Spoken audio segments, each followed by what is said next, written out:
حبايب قلب المو، مساء الفل عليكم. انتهت مباراة نادي الزمالك ونادي وادي دجلة بهزيمة نادي الزمالك بنتيجة 2-1 مع الرأفة.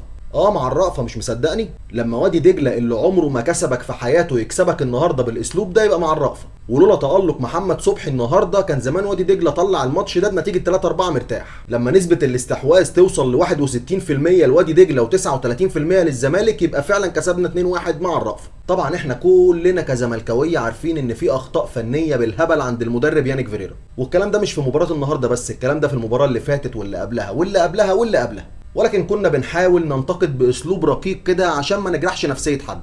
من الاخر كده كنا متقمصين دور الدكتور اسامه منير في الانتقاد بتاعنا، يعني عشان الناس اللي قلبها قلب خصايه واللي بتخش تسلكنا في الكومنتات ما تزعلش. ولكن بصراحه وبالنسبه لنا على الاقل وقت الدعم بالنسبه لي انتهى، والفترة اللي جاية هتبقى وقت النقد البناء، لان انا مش هستنى الدنيا تخرب وبعد كده ارجع اقول يا ريت اللي جرى مكان. احنا لسه امبارح كنا بنتكلم ان الهدايا بدأت بدري قوي قوي قوي ولازم تستغلها، لان الهدايا دي مش هتستمر على مدار الموسم باكمله. ثم ان معلش يعني انت المنافس بتاعك تعثر، بس اتعثر في ايه؟ اتعثر في مباراته مع غزل المحله في المحله، واحد من ارخم الماتشات اللي ممكن تلعبها في الدوري المصري. خسر امبارح من نادي بيراميدز، ونادي بيراميدز حاليا هو بطل افريقيا، فبالتالي مباراته مع نادي الزمالك او مع النادي الاهلي تقبل عادي جدا الاسم على اتنين. انما بقى نيجي لنفسنا، احنا حتى وقتنا هذا ما قابلناش غير فرق وسط جدول، سواء كان سيراميكا، سواء كان مودرن، سواء كان المقاولين اللي ضيعته قدامه 2 بونت، سواء وادي دجله اللي فشخك النهارده. حتى خط الدفاع الحاجه الوحيده اللي كنا بنشيد بيها طلع اونطه، طلع نبيل عماد دونجا شايل عنهم بلاوي.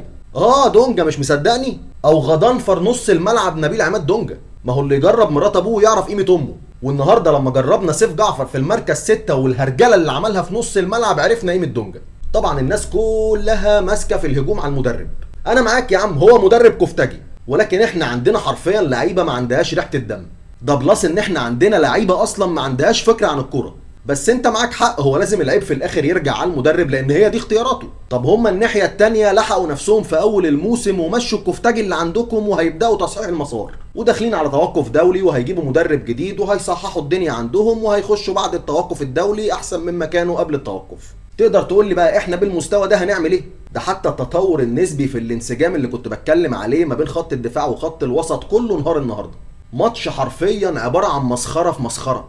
يا راجل قسما بالله الماتش اللي لعبه الزمالك النهارده ده انا ما شفت زيه في الموسم اللي فات اللي هو يسمى موسم كارثي. ده انا كنت بسال نفسي يانيك فيريرا هيعمل ايه مع الفرق اللي بتلعبه دفاع منطقه.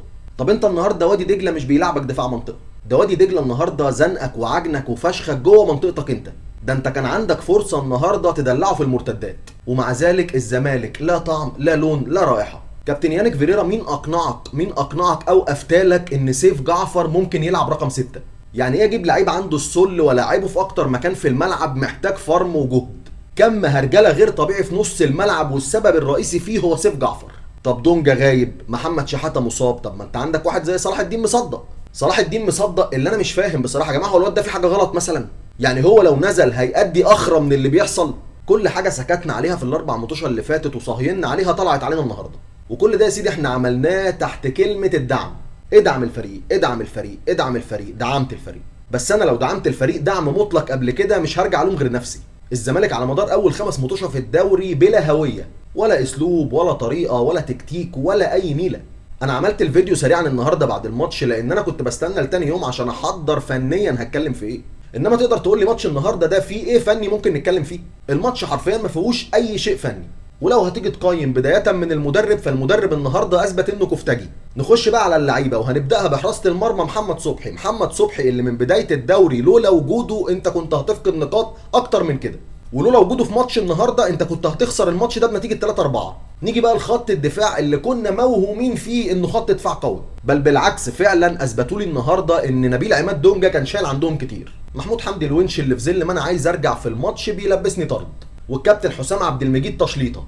حسام عبد المجيد اللي ما بيعرفش يعمل حاجه في الكوره غير انه يشلطها وتروح للي تروح له. راحت لحد من عندنا بالصدفه بقى، راحت للعيبه الخصم والله انت وحظك.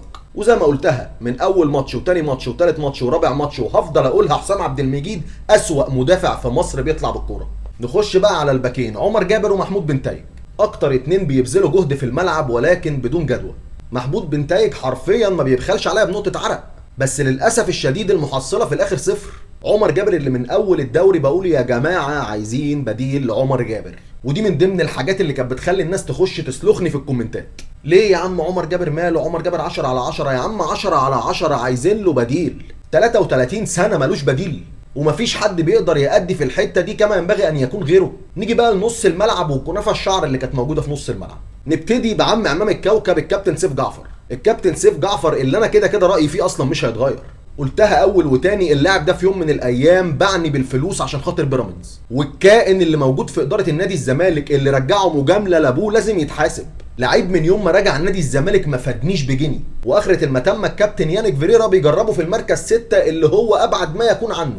عبد الله السعيد النهارده من كتر الهرجله اللي في نص الملعب الراجل من الاخر كده تايه مش عارف يلعب مين ولا يلعب مع مين، الدنيا كلها خلطبيطه. نيجي بقى لنجم نجوم الكوكب بتاعنا الكابتن ناصر ماهر. مش انت جبت لي جول يا حبيبي النهارده؟ بس انا برضه عند كلامي اللي قلته الماتش اللي فات، انت محتاج تقعد على الدكه شويه، عشان لما يبقى اللعيب رقم 10 بتاعي اللي انا معتمد عليه اعتماد كلي انه يحرك لي التلت الامامي ويوزع الكوره على اللعيبه اللي قدام بيلعب لنفسه، فدي كارثه. يعني انت اللاعب اللي المفروض تلعب لي التلت الامامي كله بتلعب لنفسك. طب وانا هستنى كوره تيجي لعدي الدباغ ازاي؟ طب انا هستنى مين يطلع لي جوز الهافات لما حضرتك كل كوره عايز تخلصها انت بنفسك؟ لعيب قسما بالله عقليتك مش صفر، دي تحت الصفر. نيجي بقى على الجنب الشمال والكابتن شيكو بنزا. الكابتن شيكو بنزا اللي مش عارف متنك علينا ليه بصراحه. الكابتن شيكو بنزا اللي الماتش اللي فات لما طلعت بس في فيديو وقلت انا محتاج منه انه يعقل ويخف استعراض، الناس سلختني. انتوا عايزين تهاجموا وخلاص، انتوا عايزين تعملوا خلاص. يا عم مش عاجبك ما تتفرجش عليا يا عم. الكابتن شيكو بنزا مفيش كرة بيفقدها وبيرجع يحاول عليها. الكابتن شيكو بنزا اللي بيخش يحنكش الحنكشتين بتوعه، الكرة اتخطفت خلاص بقى لا يكلف الله نفسا الا وسعها. هات لي كرة لشيكو بنزا خلال ال5 مباريات اتخطفت منه ورجع حاول عليها. نيجي على الناحية التانية بقى واخوان الفينا. خوان الفينا هو لاعب محترف بس هو اللاعب الوحيد اللي في ارض الملعب اللي عنده دم. هتقول لي يا عم اصله ما بيلعبش جماعي. يا عم الحاج هو كان في لعب جماعي اصلا؟ الراجل عمال يدوحر، عمال يحرت، عمال يتضرب، عمال يقع ويقوم ويحاول. اللاعب الوحيد اللي بيحاول عندك. ولاد النادي ما بيحاولوش وهو اللي بيحاول. نيجي بقى لراس الحربة بتاعنا عدي الدباغ. عدي الدباغ اللي الماتش اللي فات برضه لما قلت ان تحركاته جوه البوكس زي الزفت، الناس برضه اعترضت والناس قالت لي ادعم بس. لا يا قلب اخوك مش هدعم بس. عدي الدباغ انا قاعد بتفرج النهارده انا مش عارف هو بيلعب مع دجله ولا معانا. عدي الدباغ اللي على مدار 3 4 ماتشات شارك فيهم ملوش اي ظهور تماما.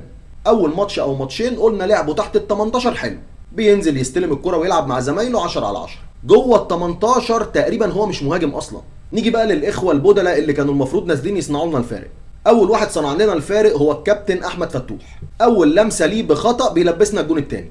ما تعرفش بقى كان ضارب سيجارتين قبل الماتش، كان مكنش مع اصحابه، والله اعلم بعباده. ولكن الراجل كتر الف خير ونزل لبسنا الماتش. نزل معاه يا سيدي اخوك ناصر منسي. ناصر منسي اللي من اول الموسم مش هو اصلا ناصر منسي، وزي ما قلنا عليه 100 مره قبل كده ناصر منسي مش لعيب ذو امكانيات عاليه ولكنه لعيب مجتهد.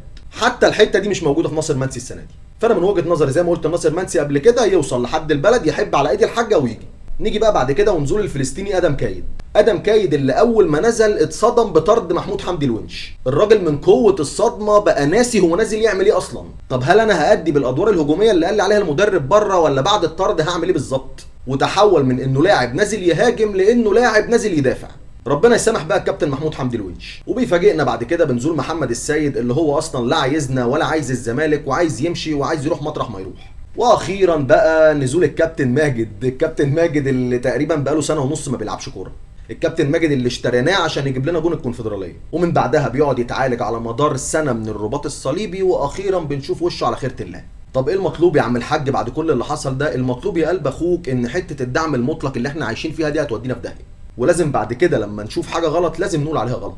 اتفرج عليهم الناحيه الثانيه، اتعرقلوا ماتشين 3 بس نازلين في لعبتهم سلخ، ماسكين لعبتهم، ماسكين الاداره، فاشخين الدنيا. الكابتن محمود الخطيب لو عليه ما كانش عايز يمشي ريبيرو اصلا، ده هو اضطر انه يمشيه من الضغط الجماهيري اللي اتحط عليه. فاتمنى الناس اللي قلبها قلب خصايه تهدى بقى شويه، عشان صدقني حنيتك وطيبه قلبك دي هتودينا في 60 داهيه. وزي ما قلت لك كل ده واحنا لسه ما قابلناش فرقه تعد قويه. انت هتعمل ايه بقى لما تقابل الاهلي وتقابل بيراميدز وتقابل المحله في المحله والاتحاد في اسكندريه والاسماعيلي في اسماعيليه وتقابل المصري في بورسعيد، المصري اللي بياكل الاخضر واليابس حاليا؟ فاتمنى من اداره نادي الزمالك والاستاذ المدير الرياضي جون ادوارد انهم يقعدوا مع المدرب ده ويشوفوا ايه الكفته اللي بيعملها في الملعب دي، بخلاف كم الصفقات اللي مركون وما تجربش. وانا واحد من الناس كنت بقول للمتابعين يعني استنوا واحده واحده وكله هيشارك، انما لما النهارده يقع مني لاعب يبوظ لي الدنيا لا كده في حاجه غلط. ولو يا سيدي المدرب ده راجل محترم بس هو خبرته قليله، فحاول تخلص بدري بدري. لو هو مدرب مش هيقدر يولف لي توليفه محترمه من كم اللعيبه اللي انت جايبهولي، لا روح هات لي واحد خبره. اللعيبه دي لو معاهم مدرب زي جيسوالدو فيريرا كان هيعمل منهم حاجه تانية خالص. ولكن للاسف وزي ما قلت في فيديو الماتش اللي فات، يانيك فيريرا مدرب خبرته قليله جدا. والله المستعان، والله ولي التوفيق، وان شاء الله الجاي خير.